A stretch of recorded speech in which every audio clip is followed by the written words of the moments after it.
The Southern Poverty Law Center identifies 892 hate groups in the United States, with 14 in Colorado, including the Ku Klux Knights of the Ku Klux Klan in Colorado Springs.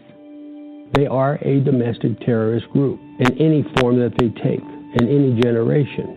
One of the beauties of the First Amendment is that it provides the opportunity for us to go into a public space and have all those ideas compete.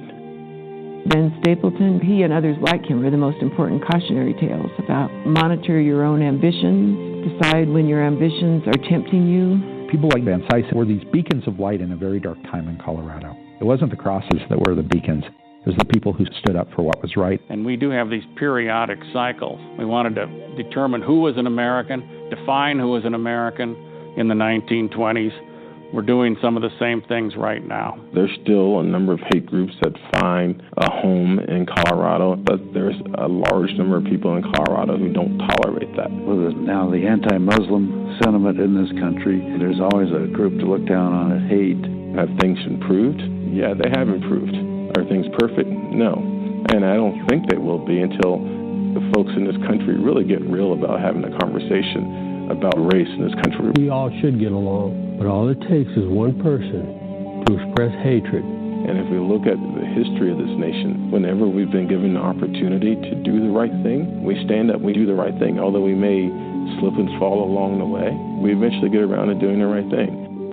As we continue here on How Secret and Gospel Blog Talk Radio, our subject of voter suppression tactics in the age of Trump. What do you do in order to vote? And that is, you camp out at the poll. You camp out at the poll. You go prepared to stay 8 hours. If it's over 8 hours, you take your lunch, your book, your Bible, whatever you're reading, to stay overtime. But make sure you stay in line and vote. You have been listening to a series of documented true facts that we have posted on this radio broadcast for today to make you begin to prepare you to learn to deal with systemic racism in America. The Ku Klux Klan is still embedded in the hearts of America, and you see it every day. We are in the age where our President Donald Trump, is awakening that evil spirit and has awakened that evil spirit in 80 to 70% to 95% of those folks that are voting for him. It's all about white supremacy and the element that make America great again, all those things like that. That always just going back to the side element of white Christian Protestant rights to this country, and that this country is for white America, and it's embedded, and you see it every day in the action of many people. Stay with us as we continue here on How See Production Gospel Blog Talk Radio, preparing you to deal with racism in America. Racism in America and voter suppression tactics in the age of Trump. What do you do? Camp out at the poll and learn about racism, how deep and embedded it is in America. Racism in America. It's an evil. And guess what? Today, 2020, this month of June, its head is reared high, and there are a lot of actions taking place. You must be prepared. You must be spiritually strong. You must know who racists are. You must know what it is to deal with it. And it's evil. It is evil. Stay with us. There's more coming your way here on How See Production Gospel. How See Production Gospel. Blog. Talk radio. Have things improved? Yeah, they have improved. Are things perfect? No. And I don't think they will be until the folks in this country really get real about having a conversation about race in this country. We all should get along, but all it takes is one person to express hatred. And if we look at the history of this nation, whenever we've been given the opportunity to do the right thing, we stand up, we do the right thing. Although we may slip and fall along the way, we eventually get around to doing the right thing.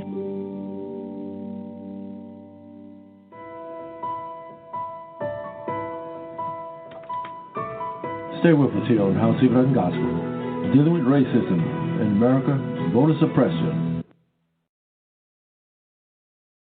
Let me say this. During the unrest for the last several weeks here, over a month, there were looters and rioters and fire starters and all kind of evil things going on among those protesting and doing their thing right for get change. That's your right to protest, everything. But you don't have a right to burn folks' property, kill people, steal, loot. I was talking to a friend the other day, the pastor,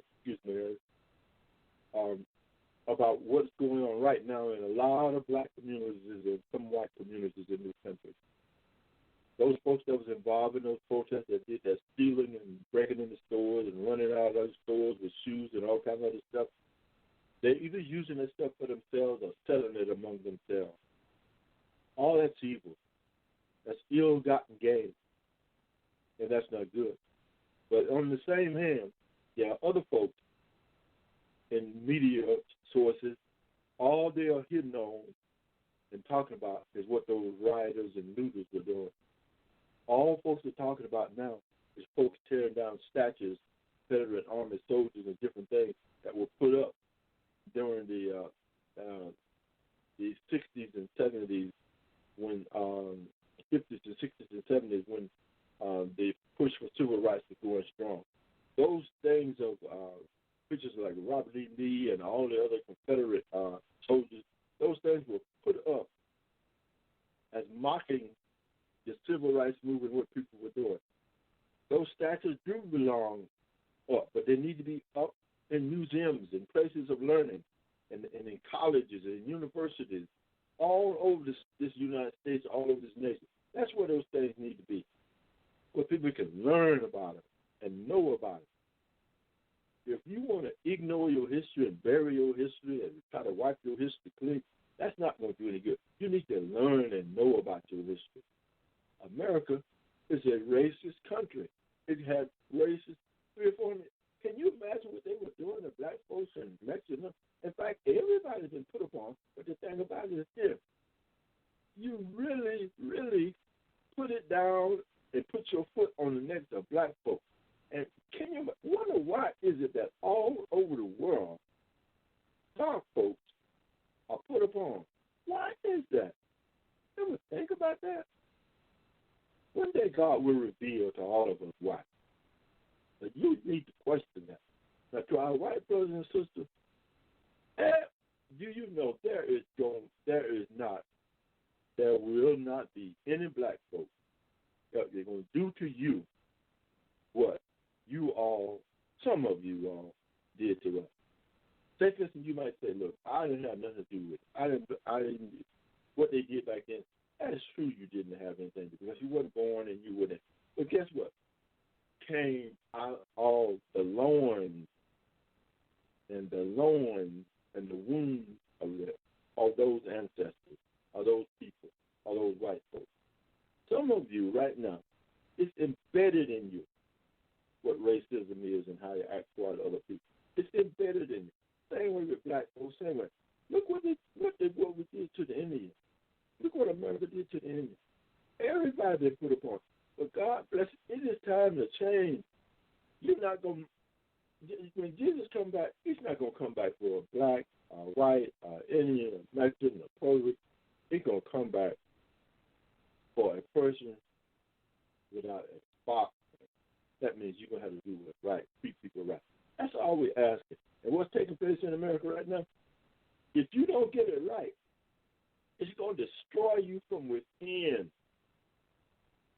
The younger generation is not going to take what the old generation took. You're going to have to face it.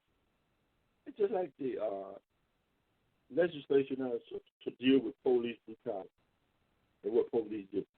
That is some rotten-ass policemen. Excuse my expression. And there's some good police in this country. But remember you said one bad person can make it bad for everybody. When that young man when that older policeman kept his knee on that man's neck for 8 minutes plus, my goodness, that just immobilized and brought into motion all the people of the world. They're tired of it. They're tired of it. White folks, you should be tired of it. You got to face it. You can have a sew on your body, sew inside of your body. If you don't deal with it, eventually that sew could rise up and kill you. Your embedded heart, you got to change that stuff. You got to get that out. You got to admit you were wrong or whatever, get that stuff out in the open. I have friends that I work with down there at Holman Prison.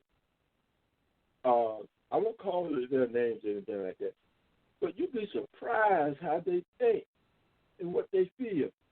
And here's the thing about it. I don't always side with black folks. I don't always side with white folks. I side with what is true and what is right. That's what you need to do. Side with what is true and what is right. Do what God would have you do. I don't care who you are. You're going to have to answer for it. One of the things I always say to my wife, there's anger and there's anger. You can let anger take you to the point of you picking up a gun, shooting and killing somebody. Anger will take you to hell, sit you in the door of hell, close it, go back and get another person, another human being, even to see what it is. And we are being deceived in this country. Folks talk about what's coming and one girl, one world order and all that kind of stuff. Listen, don't worry about that stuff. God's got all this stuff worked out. You keep your hands in God's hands and treat people right.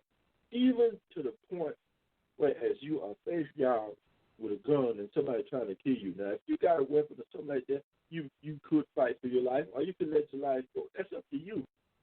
That's between you and your maker, how you deal with a situation like that. But do not let anger take you to the point that you're going to go out and harm somebody. You're going to burn somebody's property down. You're going to bust in somebody's house and steal it. They're like them young black folks that beat up that old black lady several days ago in this country. Black folks doing it to black folks, and folks don't even want to talk about black on black crime. Lord, don't say nothing about it. That's a coded word by white folks or black young. There ain't no coded word. The truth of the matter is, thou shalt not kill. I don't care who you are. The Mexicans are killing each other, or the whites are killing each other more than others. What? Are you crazy? You don't go out and kill nobody. God said thou shalt not kill. That means for everybody not to kill. Come on. That includes you, black folks. But Lord have mercy, all we want to do, not all we want to do now. Don't get that all up in the head. But some of us want to do is go to the gun. We think the gun is the answer to everything. Now, that's another thing. Not this coming race war. To our white brothers and sisters, to our black brothers and sisters, all of you that waiting for that war, if that war comes, you don't want to be part of that war. You wait for Armageddon and the tribulation. That's going to be the war. You better be trying to get your soul right. Trying to love your family and your friends and teach people about Christ. And guess what? Because churches are closed, you still can pray. In fact, right now we're going to pray. Our Father, which art in heaven, hallowed be thy name. Thy kingdom come, thy will be done on earth as it is in heaven. Give us this day our daily bread, and forgive us our debts as we forgive our debtors. And lead us not into temptation, but deliver us from evil. For thine is the kingdom, the power, and the glory forever. Amen. That is how Jesus taught his disciples to pray when they asked about prayer. But you can call on Jesus Christ, who sits at the right hand of the Father, came down through 42 generations, sitting there waiting to hear you call on him, saying, Our Father. Call him. Ask him for forgiveness. Ask him to change your heart. For those of you that are racist and black, white, I don't care who you are, it's evil in your heart. That's Satan in you. It got you hating your brother or sister. For all of my friends down there at Holman that have been saying things and posting stuff on Facebook, I post stuff and they be posting stuff. But the thing about it, you got to change your heart. I got to change my heart for the things that I say